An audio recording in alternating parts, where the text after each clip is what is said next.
How's your day going? It's Friday, so it's time for Friday reads. So I've got a few today, and most of them were pretty good, so I'm happy about that. So the first one that I finished took a while, but I finished Closely Harbored Secrets by Bree Baker, and that's the fifth one in the Seaside Cafe Mysteries. And it took me a while to finish it because I had it on loan from the library and the loan ran out and I had to wait till I can get it again.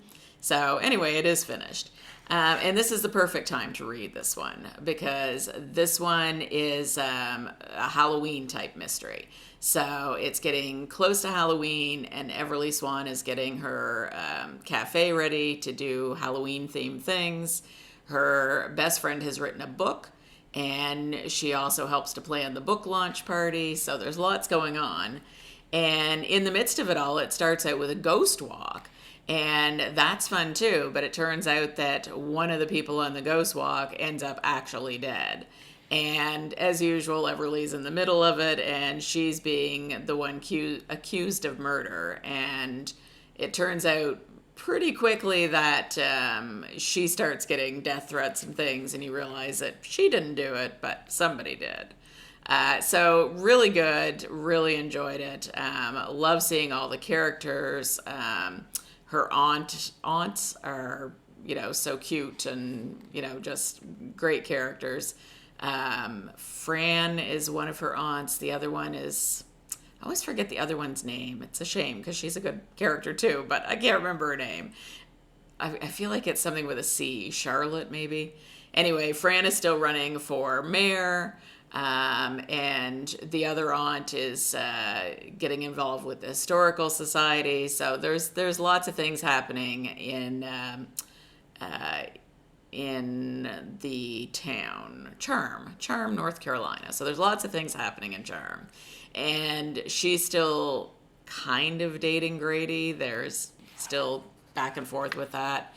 But really liked it, loving the series, and I would give that one 5 out of 5. The next one was Accomplice to the Villain. So this is the third in that series and the last one.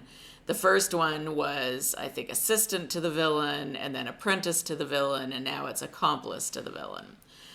So this one has Evie Sage really becoming the villain's right-hand woman, as well as, admitting her feelings for him and trying to end this curse that has one of their friends, Alexander, I think his name is, was turned into a frog, so they're trying to get rid of that curse.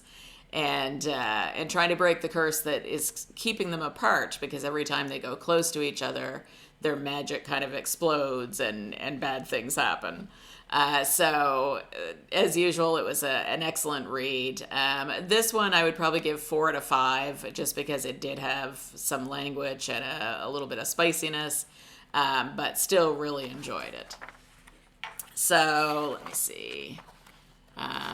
The next one that I just finished, and these all seem to be magical, which was not I guess not. I mean, the Closely Harbored Secrets wasn't.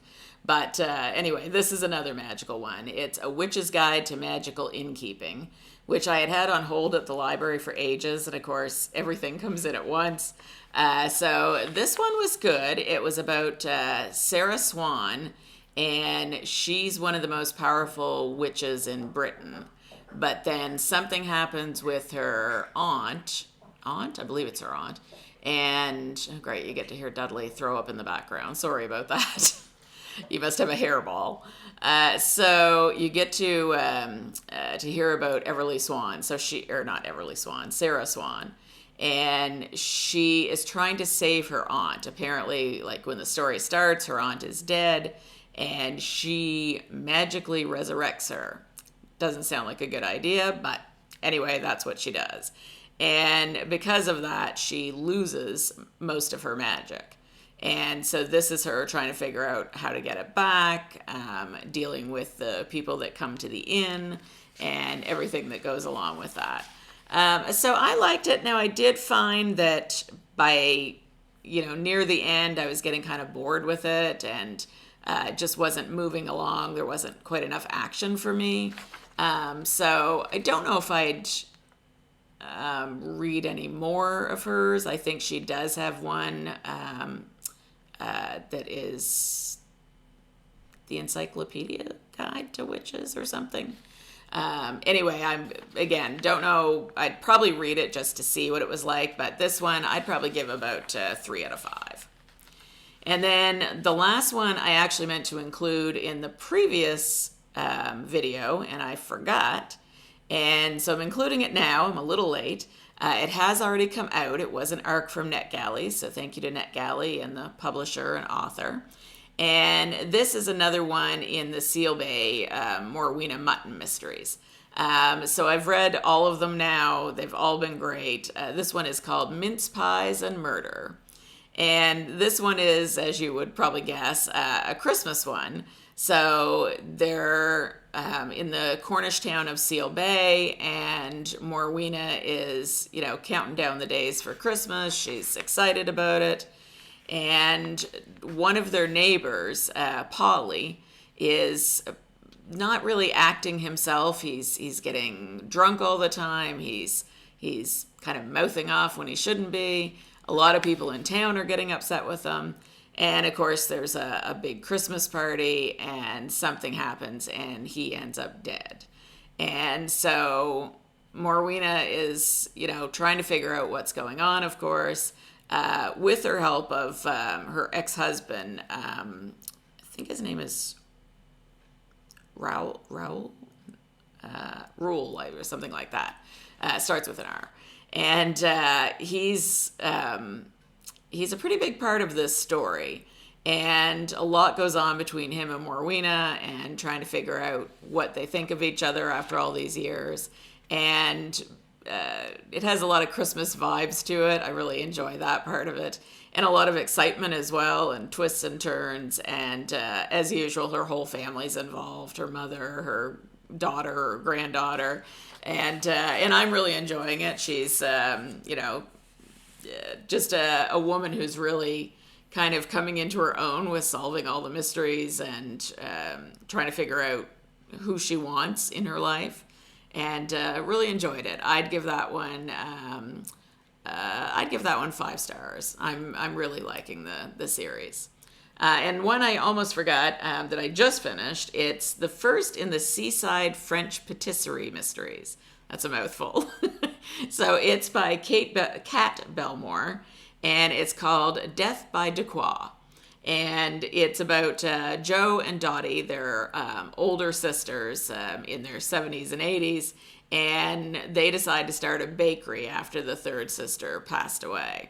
And so they don't know anything about cooking, so they've hired a baker. Her name is Autumn, and she's doing all of the French pastries for them. She went to school in France, but wasn't really accepted there as far as doing French pastries there and doing them just the way that the French wanted them. So she came back to Britain, and she's decided to do them there. And so everything's going well. They have a big party to celebrate Dottie's birthday, her 80th birthday, I think, as well as to kind of a soft opening for the bakery. So everything goes well. And then this neighbor shows up, Flo, and she ends up getting killed because something happens. She's really nasty to Autumn at the bakery. And so when she ends up dead, Autumn gets accused. So it goes from there, and really interesting. And turns out Dottie, I think. Dottie is an ex-policewoman, so that kind of makes things interesting as well, because she really knows kind of what she's talking about. And just the fact that they're seniors, and they want to try parkour, and so they do a lot of fun things, and there's a lot of humor in the book. I really enjoyed it, and I would definitely read something else in the series. So I would give that one 4 out of 5. All right, so that was it for my reading week. Like I said, pretty good, and no real stinkers this week, so that's good. And now it's on to all of the September reads, and I'm excited to get started with those. So I hope you're having a nicer day than it is here. It's kind of gray and, not great. But hopefully that means it's going to bring some rain because we still really need some. But we'll see. It may just be gray. So hope you have a nice weekend, and I will talk to you soon. All right. Bye-bye.